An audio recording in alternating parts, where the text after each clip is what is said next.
Very good evening friends. आइए, आपका स्वागत है एजुकेशन कैप्सूल स्टूडियो प्लेटफॉर्म पर। आइए आज हम देखते हैं ये हमारे जितने भी क्वेश्चंस हैं हिंदी के लेखक और उनकी रचनाओं के देखेंगे। और ये हमारे 30 के 30 क्वेश्चंस जो हैं मोस्ट इंपॉर्टेंट हैं, जो हमारे यूपीएसएससी के सारे पिछले जो भी हमारे एग्जाम हुए हैं सब में आए हुए हैं। तो आइए चलिए बैक टू बैक देखते हैं। चलिए शुरू करते हैं। पहला क्वेश्चन हम लेते हैं। उसने कहा था कहानी के लेखक। तो देखिए, उसने कहा था कहानी के लेखक जो हमारे हैं वो चंद्रधर शर्मा गुलेरी जी हैं। ठीक है, ये इसके लेखक है और इनकी कई रचनाएं हैं, जैसे घंटा घर हुई है आपका। ठीक है, घंटा घर ये भी जो है इनकी रचना है। ठीक है, और धर्मपरायण रीच, पाठशाला जो इनकी फेमस रचना है, पाठशाला। ठीक है, पाठशाला जो है इनकी रचना है। और इनकी रचना है बुद्धू का कांटा और सुखमय जीवन। ठीक है, ये इनकी रचनाएं हैं। चलिए आइए दूसरा क्वेश्चन देखते हैं। सॉरी, रीतकाल का अन्य नाम क्या है? ठीक है, तो रीतकाल का जो अन्य नाम है, देखिए रीतकाल को क्या कहा जाता है पहले तो ये जान लीजिए। तो रीतकाल का जो अन्य नाम है वो वन सेकेंड श्रृंगार काल कहा गया है। ठीक है, श्रृंगार काल किसने कहा है और रीतकाल किसने कहा है? देखिए रीतकाल जो है, इसको रीतकाल जो है रामचंद्र शुक्ल जी, ठीक है, रामचंद्र शुक्ल जी ने रीतकाल नाम दिया था इसको। ठीक है, नामकरण जो किया था। और रीतकाल को श्रृंगार काल किसने कहा? तो देखिए ये आचार्य विश्वनाथ प्रसाद जी ने किया है। ठीक है, विश्वनाथ प्रसाद मिश्र ने जो है रीतकाल को श्रृंगार काल कहा है। चलिए आइए देखते हैं तीसरा क्वेश्चन। निम्न में से कौन सी जीवनी है? तो देखिए निम्न में से कह रहा है कि कौन सी जीवनी है, तो ये हमारा जो हो जाएगा आवारा मसीहा जो है ये हमारी जीवनी है। ठीक है, और ये किसकी जीवनी है? देखिए इसको जो लिखा है उन्होंने वो विष्णु प्रभाकर जी हैं। ठीक है, विष्णु प्रभाकर जी हैं। ठीक, और इसको इसको लिखा है विष्णु प्रभाकर ने, और किसके ऊपर बनी है? ठीक है ना, किसकी है ये? तो ये बांग्ला उपन्यासकार जो है हमारे शरतचंद्र चट्टोपाध्याय, शरतचंद्र चटर्जी, शरतचंद्र चटर्जी जो हैं उनका है ये। ठीक है, और अतीत के चलचित्र, ये अतीत के चलचित्र महादेवी वर्मा का है। ठीक है, रेखाचित्र है। और चिंतामणि जो है ये रामचंद्र शुक्ल जी का है। ठीक है, ये निबंध है। और तथा नीर का निर्माण ये आप जानते ही हैं किसका है, ये हमारे अमिताभ बच्चन जी का पिताश्री हैं जो हरिवंश राय बच्चन, उनका है ये नीर का निर्माण। चलिए आइए देखते हैं चौथा क्वेश्चन। एक दिन बैठे बैठे यह बात अपने ध्यान में चढ़ी कि कोई कहानी ऐसी कहिए जिसमें हिंदवी छुट और किसी बोली का पुट ना मिले। ठीक है, तो ये किसने कहा है? ठीक है, तो ये जो है ये पंक्ति जो है ये रानी केतकी की कहानी, ठीक है ना, और ये किसने लिखा है? रानी केतकी की कहानी, वहां से लिया गया है इसको। ठीक है, ये जो है वहां से लिया गया है रानी केतकी की कहानी, और इसको लिखा किसने है? रानी केतकी की कहानी जब भी आएगा तो आप समझ जाए मुंशी इंसाल्लाह खां का। ठीक है, उनका लिखा हुआ ये। चलिए आइए देखते हैं हम पांचवा क्वेश्चन। निम्नलिखित पत्रिकाओं में भारतेंद्र हरिश्चंद्र में से कौन सी पत्रिका प्रकाशित की थी? ठीक है, तो इसमें जो हमने भारतेंद्र हरिश्चंद्र जी हैं, इन्होंने जो पत्रिका प्रकाशित की थी वह कवि वचन सुधा, ये कवि जो है पत्रिका प्रकाशित की थी। आइए देखते हैं हम छठा क्वेश्चन। छंद शास्त्र आदि के प्रणेता थे। ठीक है, इसमें पूछ रहा है छंद शास्त्र के आदि के प्रणेता। ठीक है, तो कौन थे? तो देखिए इसमें जो छंद शास्त्र के थे जो बनाए हैं ये पिंगल ऋषि थे। ठीक है ना, और इनको जो है इसके प्रणेता पिंगल नाम के ही ऋषि थे और इसी के नाम पे इनका पड़ा है। ठीक है, मात्रा वर्ण को जो सूत्र में पिरो के जो वाक्य रचना जो की जाती है उसी को छंद कहते हैं। तो ये छंद शास्त्र का जो उन्होंने किया था। ठीक है, आइए चलिए देखते हैं सातवां क्वेश्चन। रचनाकार और रचना का कौन सा युग्म सही नहीं है?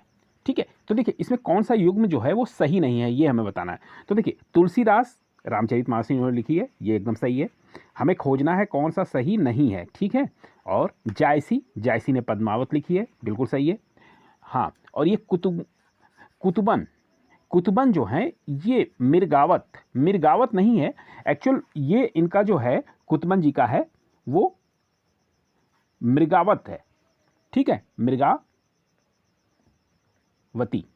मृगावती इन्होंने लिखी है कुतुबन ने। ठीक है, तो मृगावत नहीं है ये, तो ये गलत हो जाएगा हमारा। उस्मान जी की चित्रावली है, ये भी सही है। तो हमारा जो राइट आंसर होगा वो सी ऑप्शन हो जाएगा। ठीक है, चलिए आइए देखते हैं आठवां क्वेश्चन। कछुआ धर्म और मारेसी मोही कुठाव किसकी रचना है? ठीक है, तो देखिए इसमें कछुआ धर्म और मारेसी मोह कुठाव जो ये हमारी जो रचना है ये चंद्रधर शर्मा गिलोरी जी की लिखी हुई रचना है। ठीक है, इन्होंने ही ये रचनाएं लिखी हैं। और इनकी अन्य रचनाएं जो हैं उसने कहा था, बुद्धू का कांटा और सुखमय जीवन। ठीक है, आइए देखते हैं अब 9 क्वेश्चन। चंद्रकांता के उपन्यासकार बताइए। देखिए चंद्रकांता आपने सीरियल भी देखा होगा, तो उससे भी आपको याद हो रहा होगा कि किसने लिखा है। तो देखिए ये जो है देवकीनंदन खत्री की जी इनकी रचना है। इन्होंने जो चंद्रकांता जो है, चंद्रकांता संतति करके इन्होंने लिखा है, और इसके जो पूरे के पूरे जो भाग हैं वो करीब 24 भाग में ये है। ठीक है, आइए देखते हैं 10वां क्वेश्चन। सूरज का 7वां घोड़ा। ठीक है, सूरज का 7वां घोड़ा जो रचना है, ये कह रहा है कि विदा कौन सी है इसकी। ठीक है, आप पहले ये जानिए कि सूरज का 7वां घोड़ा के जो लेखक हैं वो कौन है, तो वो हमारे धर्मवीर भारती जी हैं।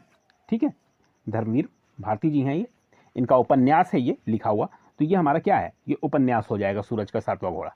ठीक है, और इनके और भी हैं, जैसे गुनाहों के देवता, और क्या है 11 सपनों का देश, ये इनकी रचनाएं हैं, किनकी, धर्मवीर भारती जी की।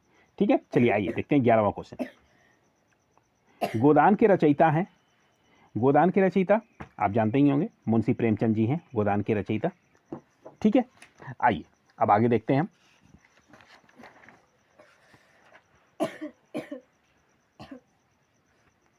बारहवां क्वेश्चन, भारतवर्ष के लिए हिंदी भाषा का नाम सबसे पहले किसने सुझाया। ठीक है, तो देखिए भारतवर्ष के लिए हिंदी भाषा का जो नाम है वो किसने सबसे पहले सुझाया था,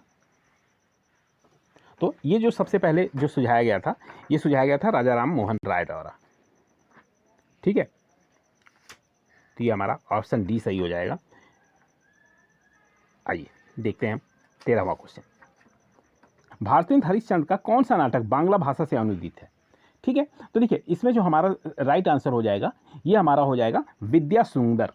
ठीक है, ऑप्शन डी हमारा सही हो जाएगा, ये जो है बांग्ला भाषा में है। ठीक है, आइए देखते हैं हम 14वां क्वेश्चन।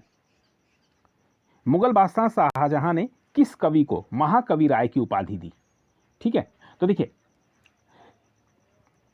इन्होंने जो कवि राय की उपाधि जो दी थी, देखिए शाहजहां के दरबार में जो कवि जो थे जिनको कवि राय की उपाधि दी गई, ठीक है, उनके नाम था सुंदर जी। ठीक है, और ये ग्वालियर के ब्राह्मण थे, और शाहजहां के दरबार में क्या करते थे, ये कविता सुनाया करते थे। ठीक है, ये कविता सुनाते थे, और इसीलिए इनको महाकवि राय की पदवी दी गई थी, और इन्होंने सुंदर श्रृंगार नामक नायिका भेद का एक ग्रंथ भी लिखा है। ठीक है, आइए चलिए 15वां क्वेश्चन देखते हैं हम।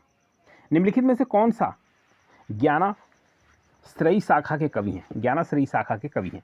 ठीक है, तो देखिए इसमें जो हमारे हैं जो ज्ञानाश्रयी शाखा के जो कवि होते हैं वो कौन है, निर्गुणवादी कवि गए थे।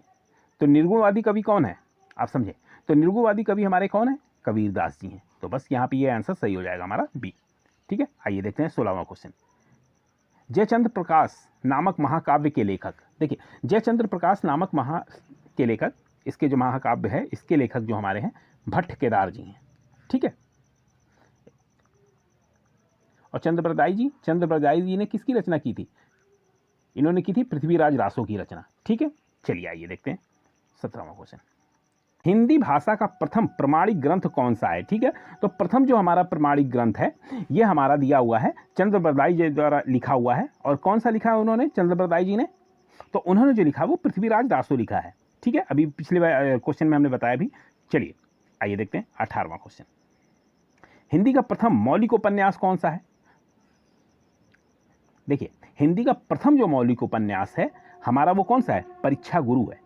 ठीक है, और परीक्षा गुरु जो है ये किसने लिखा था, लाला श्रीनिवास दत्त द्वारा लिखा गया है ये।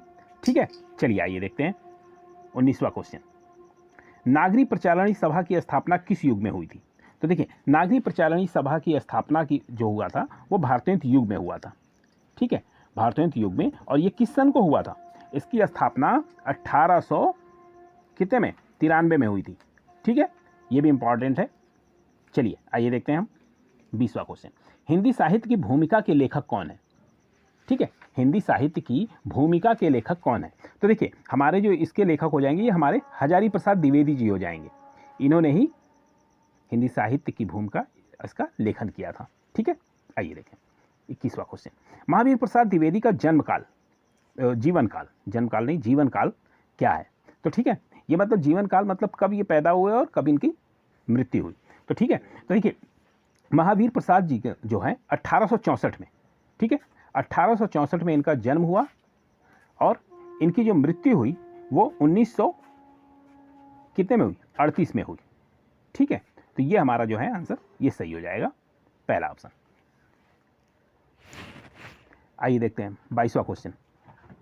मर्यादा और टुडे के संपादक कौन थे? मर्यादा और टुडे के संपादक जो हमारे थे वो डॉक्टर संपूर्णानंद जी थे, ठीक है। इन्होंने 1910 में ये संपूर्णानंद जी जो थे इन्होंने 1921 में किया था, ठीक है, मर्यादा का। चलिए आइए देखते हैं हम 23वां क्वेश्चन। पद्मिनी, चित्रिणी, शंखिनी, हस्तिनी को किससे संबोधित किया जाता है? ठीक है, तो ये देखिए, ये जो इसका जो किया जाता है, ये किसको संबोधित करते हैं? तो देखिए, ये जो संबोधन का है ये कवि केशव दास जी ने इन चारों का संबोधन किया है नायिकाओं के रूप में, ठीक है। तो ये पद्मिनी, चित्रिणी, शंखिनी, हस्तिनी किसका होता है? तो ये नायिकाओं के लिए है, ठीक है। तो ये हमारा ऑप्शन बी सही हो जाएगा। आइए देखते हैं 24वां क्वेश्चन। ठेठ हिंदी का ठाठ किसकी रचना है? तो देखिए, ठेठ हिंदी की ठाठ जो है ये रचना जो है हमारा किसका है? अयोध्या सिंह हरि और जी का लिखी हुई रचना है ये उपन्यास है, ठीक है। चलिए आइए देखते हैं 25वां क्वेश्चन। महादेवी वर्मा को किस पुस्तक में ज्ञानपीठ पुरस्कार मिला था? देखिए, महादेवी वर्मा को जो मिला था वो पुरस्कार वो यामा मिला था, ठीक है। ये इसके लिए इनको ज्ञानपीठ पुरस्कार मिला था। और इनकी और कौन सी रचनाएं हैं? नीरजा हुआ, रश्मि हुआ, निहार, स्मृति की रेखाएं, ये सब इनकी और रचनाएं हैं महादेवी वर्मा जी की, ठीक है। आइए देखते हैं 26वां क्वेश्चन। साकेत महाकाव्य के रचयिता, देखिए साकेत महाकाव्य के जो रचयिता हैं वो कौन है? तो देखिए, साकेत महाकाव्य के जो रचयिता हैं मैथिली शरण गुप्त जी हैं, ठीक है।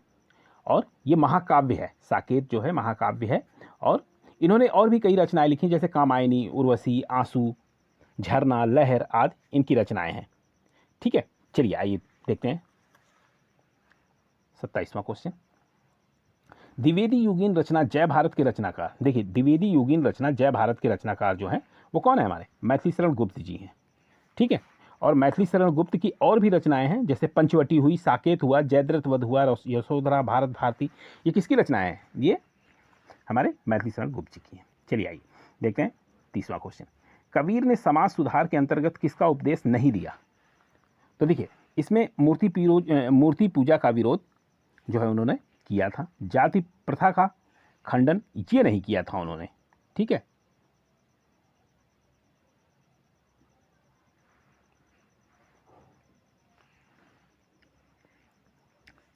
आइए देखते हैं हम 28वां क्वेश्चन, ठीक है। आइए देखते हैं 28वां क्वेश्चन देखते हैं। इसमें क्या है? कबीर ने समाज सुधार के अंतर्गत किसका उपदेश नहीं दिया है? तो नहीं दिया है, तो देखिए मूर्ति पूजा का विरोध उन्होंने किया था, जाति प्रथा का भी खंडन किया था, हिंदू मुस्लिम पाखंड का भी खंडन किया था, लेकिन स्त्री पुरुष की समानता की बात उन्होंने नहीं की थी। तो ये हमारा राइट आंसर हो जाएगा, ठीक है। आइए देखते हैं हम 29 क्वेश्चन। जायसी द्वारा रचित पद्मावत निम्न में से क्या है? तो देखिए, निम्न में से कह रहा है कि पद्मावत क्या है? तो जायसी द्वारा जो है वो समाज सोक्ति कहते हैं इसको, ठीक है। पद्मावत का प्रेम लौकिक तथा कथा समासोक्ति है, ठीक है। तो ये जो हमारा राइट आंसर समासोक्ति हो जाएगा। चलिए आइए 30वां क्वेश्चन देखते हैं। प्रेमचंद्र के अधूरे उपन्यास का नाम? तो देखिए, प्रेमचंद्र का जो अधूरा उपन्यास था वो मंगलसूत्र था, ठीक है। ये मंगलसूत्र जो है उनका अधूरा उपन्यास था। चलिए, हमने 30 क्वेश्चन पूरे कर लिए हैं। धन्यवाद आपका। कृपया आप नए हो अगर तो हमारे चैनल को सब्सक्राइब कर लें, ऐसे ही वीडियोज़ मैं आपके लिए लेके आता रहूँगा। Thanks for watching. धन्यवाद।